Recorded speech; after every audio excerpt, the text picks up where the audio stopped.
Hey everyone, Sawmill Charlie. About 2 days ago, I was out here in the nuke yard checking out some nukes, and I found a frame of larvae just the right age for grafting.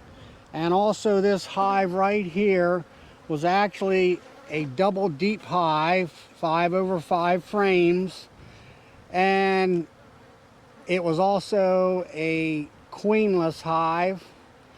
So the weather has been very good here lately. We're getting into the 70s and 80s during the day, and no cooler than the 60s at night, most likely in the 70s. So it is good weather for queen rearing. So I made the decision right quick to go ahead and do some grafting. And I took this 5/5 queenless hive here, nuke, and turned it into my cell builder. I went through all the frames, found a frame of a lot of good natural pollen, and a frame of open nectar for food, and several other frames that were cap brood with no eggs in it, just older larvae. So I took and shook all the bees off the top box frames and down into the bottom box, arranged the frames in this box here, where on the right first frame in was the pollen frame, then a slot for my grafting frame, then the open nectar frame. Those two frames need to be on both sides of your grafting frame if you're going to get into grafting. Then some open and also cap brood, but no eggs, so they can't raise any volunteer queens. They can only focus on the cell cups that you give them to make queen cells for you. So right now it's been 2 days. I'm going to go in. I did graft 30 JZBZ cups, and I also feed them it's pollen slurry.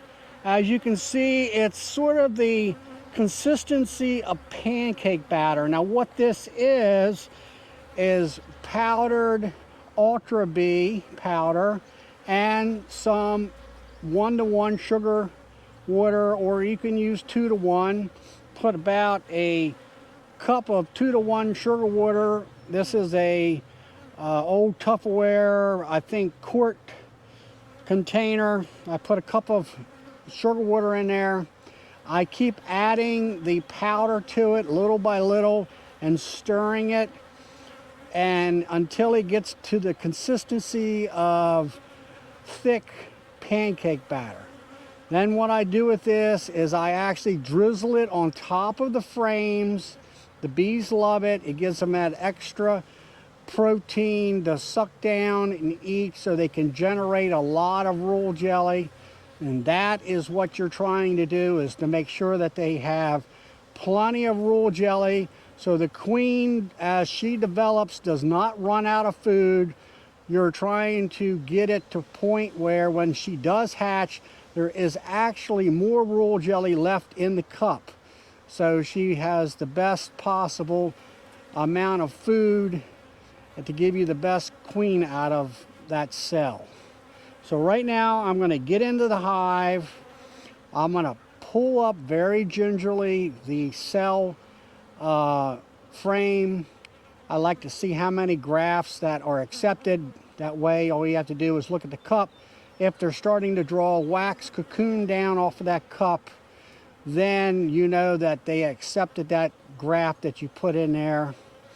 And then after I do that, I'll smoke the bees down lightly, and I will add this pollen slurry to the top of the bar, so they have more nutrition to be able to generate and feed the queens all the royal jelly that they possibly need. So let's get into the hive. Today's a very nice day. It's about 75 to 80 degrees. The bees are definitely flying. It's about 5 o'clock in the afternoon. Here in Maryland, approximately, I think last Saturday, The locust trees have started to bloom, which is our main honey flow, along with the tulip poplars. I think tulip poplars will be blooming just a week or so later. So let's get into this cell builder. Open it up. We've got lots of bees.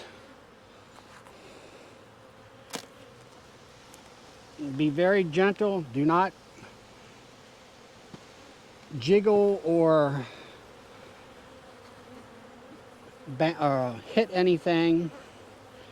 This here second frame is my cell frame, grafting frame, some people would call it. I'm going to gently bring it up, try to count how many grafts have been accepted. I did graft a total of 30 cells. So we have 1 miss there, 2 misses,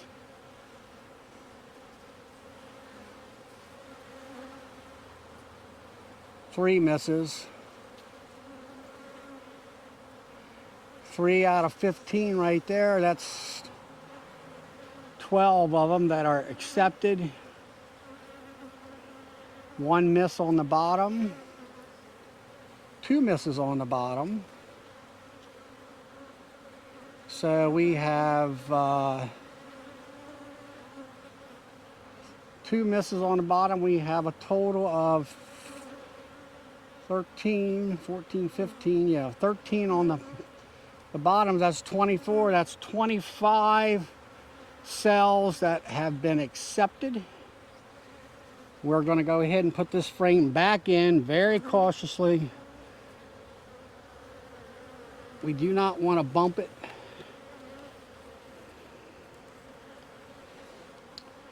I'm going to go ahead and smoke the bees down and then put drizzle this here pollen sub. But I'm going to bring you up a little closer and let you see as I'm doing this. Okay, there's my cell builder here with plenty of bees in there. That's what you need. You have more bees than you need to be able to make out them cells. There's what the slurry looks like. They've ate a lot of it. I'm going to go ahead and scrape the excess off and put some fresh down. This is my grafting frame. Most of the time they eat it right up completely, and there's nothing left after 24 hours to 48 hours.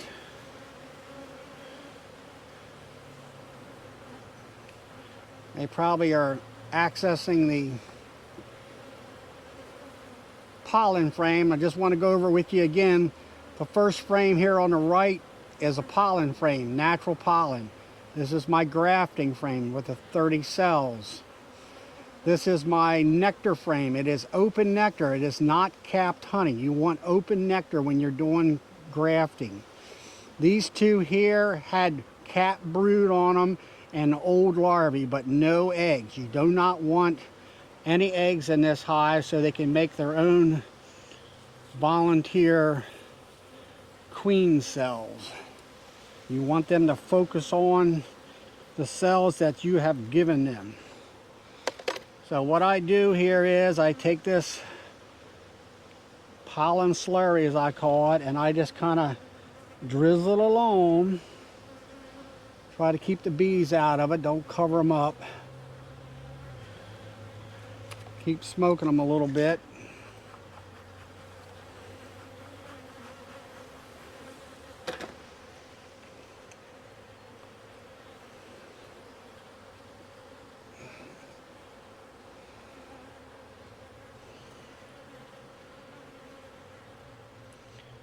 And they will come up there and line up along and suck this stuff down with their tongues. They do like it quite a bit. Of course, it does have sugar in it, which gives them energy to make that royal jelly, that's what you're after.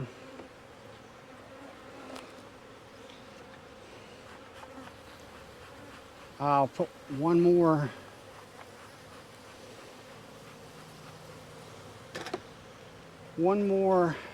frame of slurry down, and that'll be good enough.